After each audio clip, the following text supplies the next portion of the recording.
అర్జునుడు వీక్షించాడు అంటే అర్థం ఒక్క శరీరాన్ని మాత్రమే చూశాడు అని కాదు. ఏం జరుగుతోందో మొత్తం సంఘటనను అర్థం చేసుకుంటున్నాడు. అర్జునుడి దృష్టి తన గురువులను, సంబంధికులను చూస్తోంది మరియు కృష్ణుని దృష్టి అర్జునుని దృష్టిని చూస్తోంది. కృష్ణుడి గుండె చప్పుడు కూడా పెరిగిపోయిందని నాకు అనిపిస్తోంది. మహాభారత యుద్ధం కంటే పెద్దది ఏదో జరగబోతోంది. వేల కొద్ది మహాభారతాలు గీతలో ఇమిడి ఉన్నాయి. వేదాంత అమృతం మొత్తం గీతలో ఇమిడి ఉంది. గీత అంత పెద్దది. నమస్కారం ఆచార్య గారు. ఆచార్య గారు, నేను కొన్ని వీగన్ గ్రూప్లో చేరాను మరియు వీగనిజంకి వ్యతిరేకంగా మా ముందు అనేక వాదనలు ఉన్నాయి. వాటికి మీ వీడియోల మాధ్యమం ద్వారా మేము సమాధానం చెప్పగలము. అయితే ఈ ప్రపంచం మొత్తం కేవలం మనుషుల వినియోగం కోసం మాత్రమే తయారైందనే వాదన ఉంది. ప్రకృతి మనిషికి ఇంత మేధస్సును మరియు ఇంత సాంకేతికతను అందించింది. ఆ తెలివితేటల వల్లనే మనిషి దానిని సంపాదించుకోగలిగాడు. కొంతమంది మనుషులు కొన్ని జంతువులు చంపబడితే, కొన్ని జంతువులు నాశనం చేయబడితే దానివల్ల ఏమి తేడా ఉంటుంది? మరియు వాటి గురించి చింతించాల్సిన అవసరం లేదు. ఎవరైనా మానవుల గురించి ఆలోచించాలి. దానికి సమాధానం చెప్పలేకపోతున్నాం. కూర్చోండి.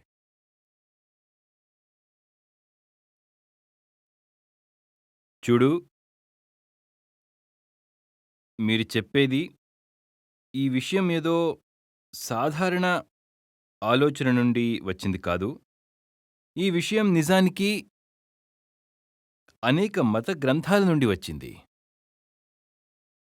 ఈ క్రియేషనిజం సృష్టివాదానికి ప్రాతిపదికగా చేయబడిన దానిలో మధ్యలో ఒక సృష్టికర్త దేవుడు కూర్చున్నాడు. కూర్చున్నది ఈశ్వరుడు, స్వామి, దేవుడు, ప్రభువు, అల్లా. ఆయనే ఈ ప్రపంచాన్ని సృష్టించాడు. మరియు ఈ ప్రపంచాన్ని సృష్టించిన తర్వాత ఇప్పుడు ఈ ప్రపంచంలో ఎవరికి ఏ స్థానం ఉంది, ఎవరు ఏ విధంగా జీవించాలి, ఎవరికి ఎవరిపై ఎలాంటి హక్కు ఉంది అన్నది కూడా మనకు చెప్పాడు. ఒక పుస్తకం చదవడం ద్వారా ఇవన్నీ చెప్పారు. ఈ ప్రపంచాన్ని నడపడానికి ఆ పుస్తకం ఒక ఆపరేటింగ్ మాన్యువల్గా అయిపోయింది. సరే, అంటే మీ దగ్గర మీరు కొన్న మైక్ పొందారనుకోండి, లేదా మొబైల్ ఉందనుకోండి, సరేనా? ఈ మొబైల్ తయారు చేసిన వ్యక్తి మీకు మొబైల్ కూడా ఇచ్చాడు మరియు దానితో పాటు మొబైల్ ఆపరేట్ చేసే విధానం కూడా ఇచ్చాడు. మొబైల్తో పాటు ఆపరేటింగ్ మాన్యువల్ వస్తుంది మరియు ఆ ఆపరేటింగ్ మాన్యువల్లో మొబైల్ను ఎలా ఆపరేట్ చేయాలో రాసి ఉంటుంది. ఈ ప్రపంచం కూడా ఇలాగే ఉందని చాలామంది అనుకుంటారు. ప్రపంచాన్ని సృష్టించిన ఒకరు పైన కూర్చుని ఉన్నారు. ఈ ప్రపంచాన్ని సృష్టించి మనకి ఇచ్చారు మరియు ప్రపంచంలో ఎలా ఉండాలో ఆపరేటింగ్ మాన్యువల్ అనే పుస్తకాన్ని ఇచ్చారు. ఇది ఎక్కడి నుండి మీకు అందిందో, ఇది పూర్తిగా పిల్లల ఆలోచన సిద్ధాంతం. పూర్తిగా చిన్న పిల్లల లాంటి వాదన.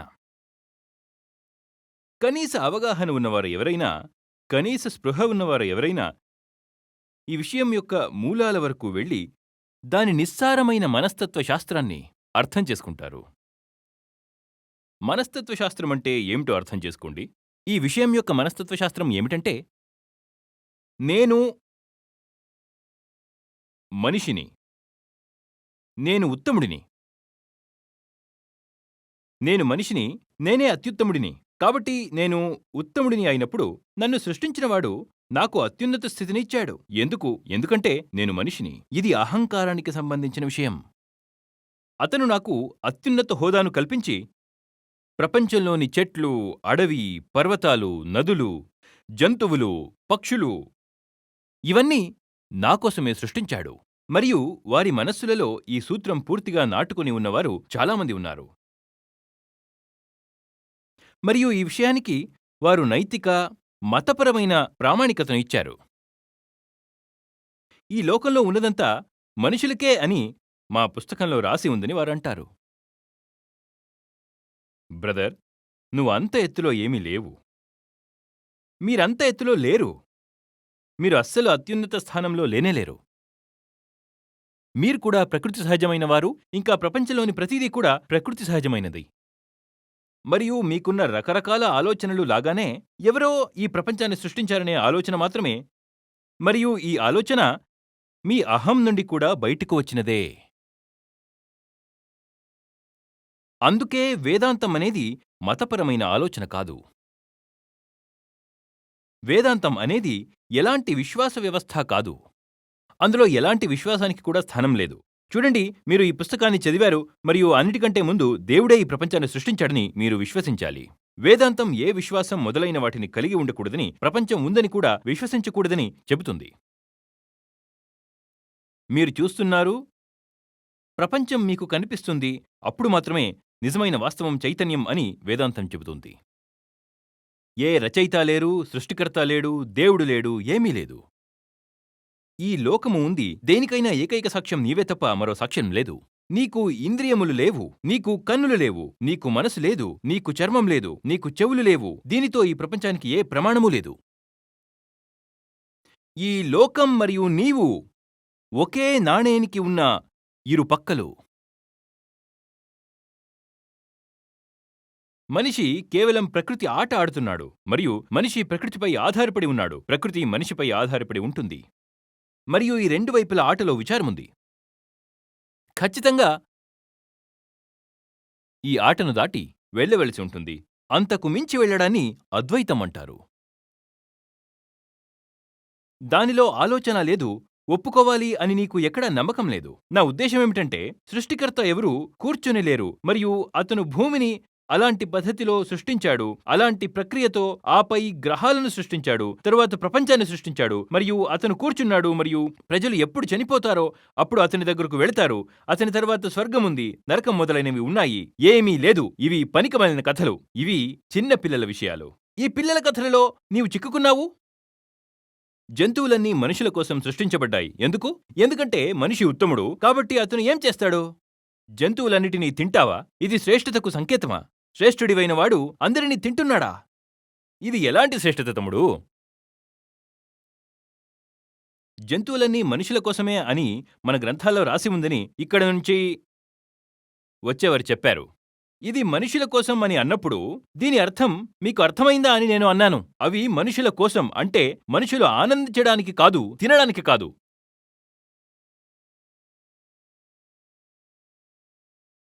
మానవ ఉపయోగం కోసం. మరియు ఉపయోగమంటే ఏమిటి? మీరు మేధస్సుతో ఉన్నట్లయితే మీరు ఏమి చేయడం వల్ల ఉపయోగం ఉంటుంది? మీరు దాని ద్వారా మీ మేధస్సును పెంచుకోండి. మీకు ఏ వస్తువు ఇలా తినడం ద్వారా అయితే ఉపయోగపడదు కదా. మీరు నాకు ఇది ఇచ్చారు, మీరు నాకు ఇది ఇచ్చారని చెప్పారు, ప్రశాంత్ ఇది మీకు ఉపయోగపడుతుంది అని. ఇంక నేను దీన్ని చాయ్లో వేసి తినేస్తాను. ఇలానే మన ధార్మికులు ఉంటారు. ప్రపంచంలో ఉన్న ప్రతీదీ మన ఉపయోగం కోసం అన్నట్లు, కాబట్టి దీనిని చాయ్లో వేసి తినేయవచ్చు. మీరు గమనించుండవచ్చు, మనుషుల తీరు చిన్న పిల్లవాడి పుట్టినరోజు వస్తే ఆ పిల్లవాడికి చిన్న కుక్క పిల్లను బహుమతి ఇస్తారు కదా. దానికి రిబ్బను కట్టి చిన్న కుక్క పిల్లను పిల్లవాడికి ఆ పప్పీని ఇవ్వడం జరిగింది. అది మీకోసమని చెప్పండి. జ్ఞాన గ్రంథాలలో చెప్పినట్లుగా అన్ని జంతువులు మనుషుల కోసం ఉన్నాయని. అందుకు మీరు వెళ్లి చిన్నవాడికి చెప్పండి, బాబూ ఇది నీ కోసం అని. మరి చిన్నవాడు ఏం చేస్తాడు అంటే అతను దాన్ని చంపి మంచి ఆహారం మార్చుకుంటాడు. ఇది మనకు చెప్పబడినట్లుగా ఇది మన కోసమని చెప్పి మనం దీన్ని తినేస్తాము. అయ్యా, అది నీకోసమంటే నువ్వు దానికి ప్రేమను పంచడానికి, దానిని కాటువేసేందుకు కాదు. అన్ని జంతువులు మీకోసం ఉన్నాయని చెప్పబడితే అర్థమేమిటంటే అవి మీ ప్రేమ కోసమున్నాయి. మీరు వాటిని చూస్తున్నప్పుడు మీ అవగాహనను పెంచడంలో మీకు సహాయం చేయడానికి ఉంటాయి. మీరు ఒక జంతువు దగ్గర ఉన్నప్పుడు మరియు మీరు దానిపై పూర్తిగా ప్రేమ చూపినప్పుడు దాని ప్రభావం మీ మనసుపై మాయ చేస్తుంది. మీ అవగాహన ఎలా పెరుగుతుందంటే అది సాధారణంగా అలా జరగదు. అయితే ధార్మిక గ్రంథాల్లో అన్ని జంతువులు మనుషుల కోసం ఉన్నాయని వ్రాయబడినా కూడా దాని నిజమైన అర్థాన్ని అర్థం చేసుకోండి. అంటే పప్పిని తీసుకుని చాయ్లో ముంచి సాస్ వేసి తినడాన్ని కాదు. పప్పి నాకోసమని భావించి నేను పప్పిని తిన్నాను అనడం కాదు. నాన్నగారు ఇదే చెప్పారు. పైన తండ్రిగారు కూర్చున్నారు కదా, తండ్రి చెప్పారు ఈ పప్పి నీకోసమని. అప్పుడు నేను ఏం చేశానంటే పప్పిని బాగా కోసి బాగా కాల్చుకుని వేయించి తిన్నాను. ఇది నాకోసం. ఇది ఏ అసభ్యమైన ఆలోచన! జంతువుల గురించి ఇలాగ మాట్లాడడం ఎలా? హ్మ్? ఇలాగైతే మరి మహిళలుంటారు, వారి పిల్లలుంటారు. పిల్లలు పుట్టినప్పుడు వారికి తీసుకెళ్ళి ఇచ్చి, తీసుకోండి మీకోసమని చెప్పండి. ఇప్పుడేం చేయాలి? నా కోసం మాత్రమే అయితే మీరు చెప్పండి. ఒక్క వేటితోనా లేదా హలాల్? మీకోసం అందించబడినది ఏదైనా సరే మీరు తినేస్తారా? అంత పెద్ద నోరు ఉందా నీకు? పొట్ట తప్ప నీవు ఇంకేం కాదా? శరీరభావం ఎంత బలవంతంగా ఉందంటే నీ ముందుకు వచ్చినది ఏదైనా తినేస్తావు. ఇది నా కోసం తయారు చేశారు అని చెప్పువు.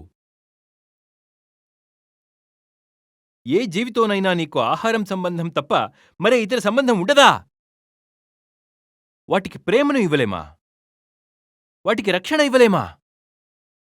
మీరు వాటికంటే ఉన్నతులు, వాటికంటే ఎక్కువ నిపుణులు, మీకు తెలివి ఉందని చెప్తే మేము తెలివిగలవాళ్ళం అన్నట్లయితే ప్రశ్నేమిటంటే ఆ తెలివిని వాటిని రక్షించడంలో ఉపయోగించకపోగా వాటిని హత్య చేయడంలో ఉపయోగిస్తారా? చెప్పండి త్వరగా. నీకు జంతువుల కంటే ఎక్కువ శక్తి ఉందని నువ్వు చెప్తే ఆ శక్తిని వాటిని హతమర్చడంలో ఉపయోగిస్తారా మరియు వాటిని రక్షించడంలో కాదా? ఇది మీ ఉద్దేశ్యంపై ఆధారపడి ఉంటుంది. చెడు ఉద్దేశ్యం అంటే వ్యక్తి వివిధ కారణాలు చూపిస్తాడు, కానీ ఉద్దేశ్యం ఒకటే ఉంటుంది: తినేయడం. ఇది చెడు ఉద్దేశ్యం. ఇందులో ఎలాంటి ధార్మికత లేదు మరియు దీనికి వెనుక ఎటువంటి మేధావి సిద్ధాంతం కూడా లేదు. ఇది కేవలం చెడు ఉద్దేశ్యం. ఏదైనా జంతువును అడగండి. జంతువు మనుషులు జంతువు కంటే ఉన్నతమైనవారు అంటున్నాయా? కుక్కల ప్రపంచంలో వెళ్ళి చూస్తే అత్యున్నతులు ఎవరు? కుక్క. ఇప్పుడు పిల్లుల ప్రపంచంలోకి వెళ్తే నిశ్చయంగా పిల్లి అత్యున్నత స్థానంలో ఉంటుంది. కుక్క ఒకసారైనా కొంచెం అంగీకరిస్తుంది, యజమాని, నా యజమాని అని. పిల్లుల ప్రపంచంలోకి వెళితే పిల్లి నిశ్చయంగా ఇదే చెప్తుంది: నేను యజమానిని, అందుకే నువ్వు ఇంత తాపించి తినిపించి పెంచుకుంటున్నావు అని. అయ్యా, నేను యజమానిని కాకపోతే వారు నన్ను ఇంత తాపించి తినిపించి ఎందుకు పెంచుతారు? నాలో ఖచ్చితంగా ఏదో ప్రత్యేకమైన విషయం ఉంది. ప్రతి జీవి యొక్క దృష్టిలో ఆ జీవి అత్యున్నతమైనదిగా ఉంటుంది. ఇది పశువుల లక్షణం. అయితే మీరు మానవుడు అయినప్పటికీ మీరు అన్ని జంతువుల కంటే ఉన్నతమైనవారని అని చెప్తే దీని అర్థం మీరు కూడా జంతువులే. ప్రతి జంతువుకు తనే అతి ఉన్నతమైనదిగా అనిపిస్తుంది. సింహం తనకు మనిషితో పోలిస్తే తక్కువగా భావిస్తుందా? చెప్పండి త్వరగా. చిన్నపాటి కీటకం కూడా తనను తాను ఎవరితో తక్కువగా భావించదు. తన ప్రపంచంలో అదే రారాజు. నీకు నువ్వు గొప్ప అనుకుంటే నువ్వు కూడా కీటకమే కదా మరి. ఒక అహంకారి యొక్క లక్షణమేమిటి అంటే ఆ వ్యక్తి తనను తానే ప్రపంచం యొక్క కేంద్రంగా భావిస్తాడు. మనిషి యొక్క అహంకారం ఇలా ఉంటుంది: అతను తనను ప్రపంచం యొక్క కేంద్రంగా భావిస్తాడు. అలాగే ఒక చిన్న బ్యాక్టీరియాకి కూడా ఇదే అహంకారం ఉంటుంది. అది తనను మొత్తం ప్రపంచం యొక్క కేంద్రంగా భావిస్తుంది.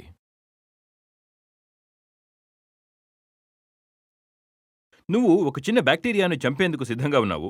నువ్వు దాని పక్కన నిలబడి బ్యాక్టీరియాను అడిగితే, నీకు చావడం ఇష్టమా లేక ఈ మనిషిని చంపనా అంటే, బ్యాక్టీరియా మనిషిని చంపు, నన్ను బతకనివ్వు అని అంటుంది. ఇది ఏమి నిరూపిస్తుందంటే బ్యాక్టీరియా కూడా తనను తాను ఎక్కువగా ముఖ్యమైనదిగా భావిస్తుంది. ప్రతి జీవి కూడా తనను తాను అందరికంటే ముఖ్యమైనదిగా భావిస్తుంది. అలాగే మీరు కూడా నేను ఈ సిద్ధాంతాన్ని అనుసరిస్తాను లేదా నా ధార్మిక పుస్తకంలో మానవుడు దేవుని అత్యుత్తమ సృష్టి అని చెప్తే అది నిజంగా మీరు జంతువు అయిపోయినట్టే. ఎందుకంటే ప్రతి జంతువు తనను అత్యుత్తమం మరియు అత్యంత ముఖ్యమైనదిగా పరిగణిస్తుంది. ప్రకృతిలో వైవిధ్యం ఉంటుంది. ఎక్కువ తక్కువ స్థాయిలుండవు. ఎక్కువ తక్కువ అనేది మనసులోనే ఉంటుంది, ప్రకృతిలో కాదు. తేడా అర్థం చేసుకోండి. అందువలనే నేను తరచూ చెప్తూ ఉంటాను, మీ ధర్మం, విశ్వాసం, భావన ఏమిటో అంతా ముఖ్యం కాదు. వేదాంతాన్ని దార్శనీయత కోసం చదవండి. వేదాంతాన్ని ధర్మంగా కాదు, కానీ దార్శనిక దృక్కోణంగా అర్థం చేసుకోండి. ప్రకృతిలో వైవిధ్యం ఉంటుంది. వైవిధ్యం ఎలా ఉంటుంది? అలా సమాంతరంగా, అడ్డుగా. ఎక్స్ మరియు వై యాక్సిస్ అర్థమవుతాయి కదా. అందువల్ల వైవిధ్యం ఇక్కడ ఉంటుంది. ప్రకృతిలో అన్నిటికీ వాటి వాటి ప్రత్యేకతలు ఉంటాయి. స్త్రీలు మరియు పురుషులు ప్రకృతిలో వేరుగా ఉంటారు. మనిషి మరియు కుక్క వేరుగా ఉంటారు. చిన్న జీవులు, పెద్ద జీవులు, అన్ని రకాల చెట్లు, మొక్కలు ఇవన్నీ ప్రకృతిలో విభిన్నమైనవి. ఎక్కువ తక్కువ అనేది అది ఆర్థోగనల్, వై యాక్సెస్, వర్టికల్గా ఉంటుంది. వర్టికల్. అందులో చైతన్యం ఉంటుంది. అందులో మనం ఎక్కువగా తక్కువగా ఉంటాము. మీరు ఏ జాతికి చెందినప్పటికీ మీరు ఎక్కువ లేదా తక్కువ అని కాదు. ఒక జాతి మరొక జాతి కంటే గొప్ప కాదు. ఈ వై యాక్సిస్ అది ఆరిజిన్ నుండి అంటే 0 నుండి కేవలం పైకి మాత్రమే వెళ్ళదు, అది కిందకి కూడా వెళుతుంది. చైతన్య స్థాయిలో మీరు 0 కంటే దిగువన కూడా ఉండవచ్చు. మీరు జంతువుల చైతన్యం ఈ స్థాయిలో ఉంది అంటే 0 దగ్గరగా ఉందని, అంటే మనుషుల చైతన్యం 0 కంటే పైగా ఉందని కదా. మరియు మనుషులు అత్యుత్తములు కాదా? పశువులకు కూడా ఒక రకమైన రక్షణ లేదా భరోసా, గ్యారంటీ ఉంది. ఏంటది? వారి చేతన పైకి వెళ్ళదు, కానీ కిందకి కూడా వెళ్ళదు. వాళ్లకు ఒక ఇన్సూరెన్స్ ఉంది. అన్నా, నీ మేధస్సు శూన్యానికి దగ్గరగా ఉంటే అది శూన్యానికి దగ్గరగానే ఉంటుందని. నెగటివ్ కాదు, శూన్యానికి కిందకు వెళ్ళదు, మనిషికిది పైగా కూడా వెళ్తుంది, కింద కూడా వెళ్తుంది. ఎగువ వెళ్ళడానికి లక్షణాలు ఏమిటంటే అందరి పట్ల ప్రేమ మరియు కరుణ. మరియు దిగజారిపోవడం యొక్క లక్షణాలు ఏమిటి? నిర్దయత, క్రూరత్వం, అనాగరికత, దోపిడీ. కాబట్టి జంతువులన్నీ నా భోజనం కోసం మాత్రమే దేవుడు సృష్టించాడు అని చెప్పేవారి మేధస్సు శూన్యానికన్నా తక్కువగా ఉంటుంది. వారు జంతువులకు కూడా దిగువ స్థాయిలో ఉన్నారు. వారి ధర్మగ్రంథంలో అలా వ్రాయబడిందని చెబితే ఆ ధర్మగ్రంథం కూడా పశున్యాయమే వ్రాయబడినది.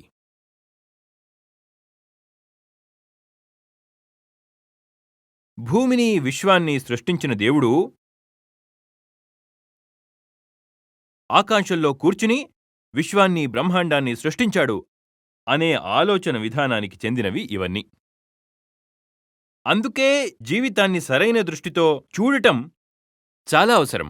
మీరు అనుకుంటున్నారు ఫిలాసఫీ పనికిరాదని, అందులో ఏముంది అని. జీవితం పూర్తిగా మీరు ఏ ఫిలాసఫీ దృష్టి పెట్టుకున్నారో వాటిపై ఆధారపడి ఉందని మీకు తెలియదు. ప్రతి వ్యక్తి తనలో తానే ఒక ఫిలాసఫర్, దార్శనికుడు. కొంతమందికి మాత్రమే వారు ఏ ఫిలాసఫర్ని అనుసరిస్తున్నారు అనే విషయం తెలుసుకోగలుగుతారు. మరియు మిగిలిన వారికి వారి జీవితమంతా ఏ ఫిలాసఫీపై ఆధారపడి ఉంటుందో కూడా తెలియదు. కానీ ప్రతి ఒక్కరి దగ్గర ఒక ఫిలాసఫీ ఉంటుంది. ఫిలాసఫీను ద్వేషించే వ్యక్తులు కూడా వారికే తెలియకుండానే తమ జీవితంలో ఒక ఫిలాసఫీను అనుసరిస్తారు. వారికి తమ కేంద్రిత తాత్వికత లేదా ఫిలాసఫీ ఏంటో కూడా తెలీదు. వారిని సరిగ్గా ఉంచడం మరియు వారిని సరిగ్గా ఉంచడానికి వేదాంతముంది. వేదాంతంలో ఇవన్నీ కల్పనలు, కథలు, ఊహలు. కూర్చోండి, దేవుడు ఒంటరిగా కూర్చుని సరే వెలుగు కావాలని అన్నట్లు, సృష్టి ప్రారంభించినట్లు దేవుడు ఇలా చేసినాడు, అలా సృష్టించాడు, మనుషులను, పురుషులను, స్త్రీలను, పాములను సృష్టించాడు. ఏది వేదాంతంలో లేదు, ఏమీ లేదు. చేతన, అవగాహన మరియు కేవలం అవగాహన. చేతన. మిగతా అన్ని కథలు చేతనలోనే ఉన్నాయి. అవి చేతన యొక్క తరంగాలు, కానీ చేతన కాదు. నీవు నిద్రపోతే ఈ కథ నీకు గుర్తు ఉంటుందా? నీకు కనిపించలేదా? ఈ కథ చేతన యొక్క ఉత్పత్తి కాబట్టి చేతన స్థితి మారినప్పుడు మీరు ఈ కథను మర్చిపోతారు. నీవు చెప్పే అన్ని కథలు లేదా సిద్ధాంతాలు జంతువులు మన వినియోగానికి ఉన్నాయని మొదలైనవి, ఇవన్నీ నిద్రపోతున్నప్పుడు నీకు గుర్తుకు వస్తాయా? అర్థం, ఇది చైతన్యానికి మించిన విషయం. కాబట్టి చేతన స్థితి మారినప్పుడు ఈ విషయం నశించిపోతుంది. చేతన స్థితి మళ్లీ మారితే ఈ విషయం మళ్లీ నీకు గుర్తుకు వస్తుంది. చైతన్యం మాత్రమే సత్యం. చైతన్యం మాత్రమే సత్యం, అంతకు మించి అన్నీ కల్పనలు. ఇది అర్థమవుతుంది కదా? మరియు చైతన్యం మన శరీరానికి కట్టుబడి ఉంటుంది. నీవు హింసాత్మకంగా, క్రూరంగా ఉంటే నీ చేతన మరింత స్పృహలోకి వస్తుంది.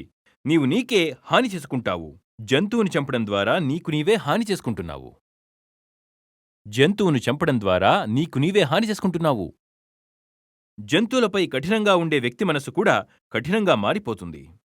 అతను తన జీవితంలో ప్రతి అంశంలోనూ క్రూరంగా మారతాడు. అతని సున్నితత్వం చనిపోతుంది. అతని లోపలి మృదువైన నాడులు నశించిపోతాయి.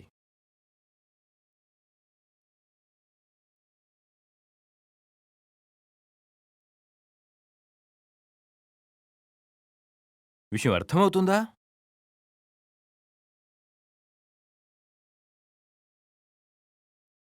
లేదా బటర్ చికెన్?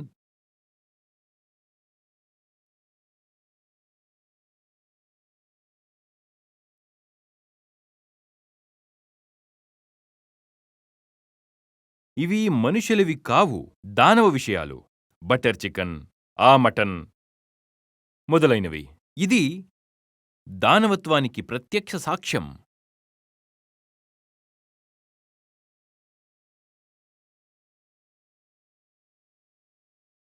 నీవు తినడానికి పుట్టలేదు, నీవు తెలుసుకోవడానికి పుట్టావు. సాక్షాత్కారమే విముక్తి. నీవు అన్ని బంధాలను తెంచుకోవడానికి పుట్టావు.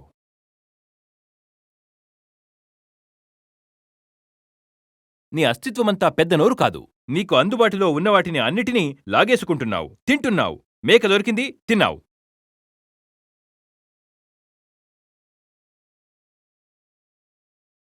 అయితే నీ ఎగ్జిస్టెన్షియల్ డిపిక్షన్ ఉంటే నీ శరీరంలోని ఏ భాగాన్ని అందులో ఉండకూడదో నీ పెద్ద నోటిని మాత్రమే చేర్చాలి.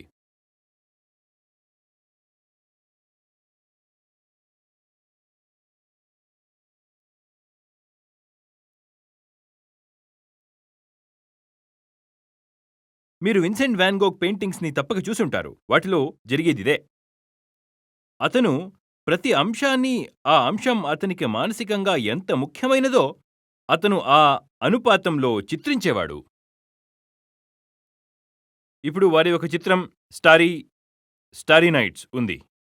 ఆ చిత్రంలో మీరు చూస్తే నక్షత్రాలు సాధారణంగా ఉండే ఆ పరిమాణానికి పోలిస్తే చాలా పెద్దగా కనిపిస్తాయి. అవి అంత పెద్దగా ఎందుకున్నాయి? అతను చెప్పేవాడు, నక్షత్రాలు ఎంత పెద్దవిగా ఉంటాయో అవి నా కోసం ఎంత ముఖ్యమైనవో నేను వాటిని అంత పెద్దగా చూపిస్తాను. అలాగే ఒక పోలం చూపిస్తే ఆ పోలంలో చిన్న చిన్న పూలు ఉంటే అవి చిన్న పూలుగా చూపించేవారు కాదు, అంత పెద్ద పూలుగా చూపించేవారు. పూలు అంత పెద్దవి కావు కదా అని అడిగితే, ఆ పూలు నాకు మొత్తం పోలంలో చాలా ముఖ్యమైనవి, అందుకే నేను అంత పెద్దగా చూపించాను అని చెప్పాడు. అంటే ఇలాగే మానవుని సృష్టిస్తే మానవుడు మొత్తం ఎలా కనిపిస్తాడు? మన పూర్తి శరీరంలో మనకు రెండు ముఖ్యమైన విషయాలు మాత్రమే ఉంటాయి. ఒకటి ఆహారం, రెండవది సెక్స్. కాబట్టి మీ చిత్రాన్ని ఈ విధంగా తయారు చేస్తే మీరు ఎలా కనిపిస్తారో ఆలోచించండి. మిగిలిన శరీరం మొత్తం కనిపించదు, ఒక పెద్ద నోరు మరియు అంతకంటే పెద్ద జననాంగాలు కనిపిస్తాయి. ఇది మానవుడు. ఆపై సృష్టికర్త మనకోసమే ఇదంతా చేశాడని అంటారు. ఎందుకు సృష్టించాడు? తినడానికి మరియు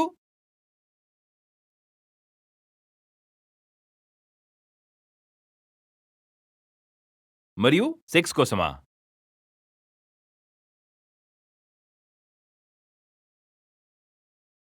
అచ్చమైన భాషలో చెప్పాలంటే ఈ లోకమంతా తినడానికి ఇంకా శృంగారం కోసమే ఉంది.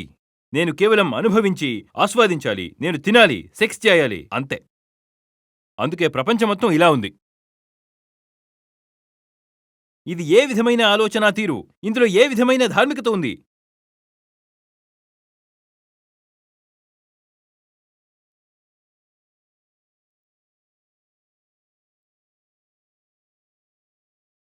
చూడండి, సత్యాన్ని మరియు శాంతిని చేరుకోవడానికి దేవదూతలు ఇంకెవరో రారు.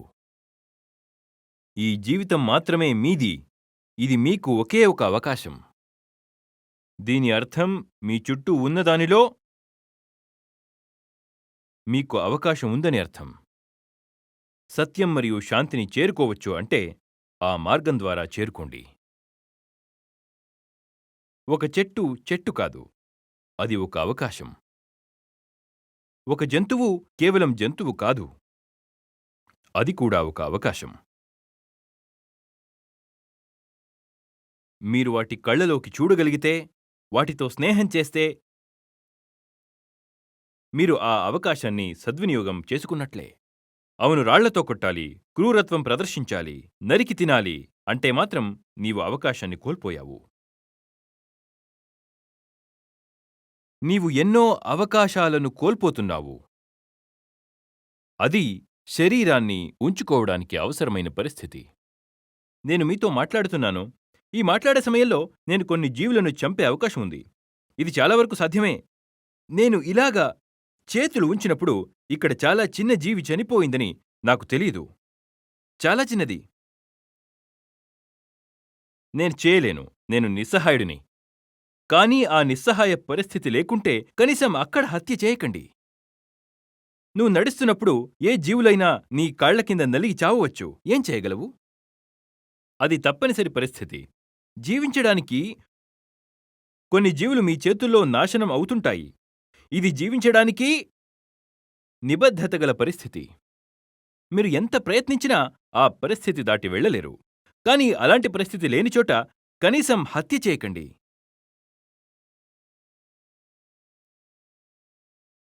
అవి మీరు తినడాని కోసం కాదు. అవి మీలో అవగాహన పెంపొందించడానికి అవకాశంగా ఉన్నాయి. బాగా అర్థం చేసుకోండి.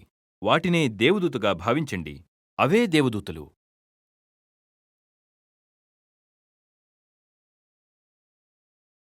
మనుషులకిచ్చే విలువ కంటే జంతువులు మరియు పక్షులకు కొంచెం ఎక్కువ విలువ ఇవ్వాలి, తక్కువ కాదు. చాలా ఎక్కువగా ఇవ్వలేకపోతే కనీసం సమానంగా చూడండి.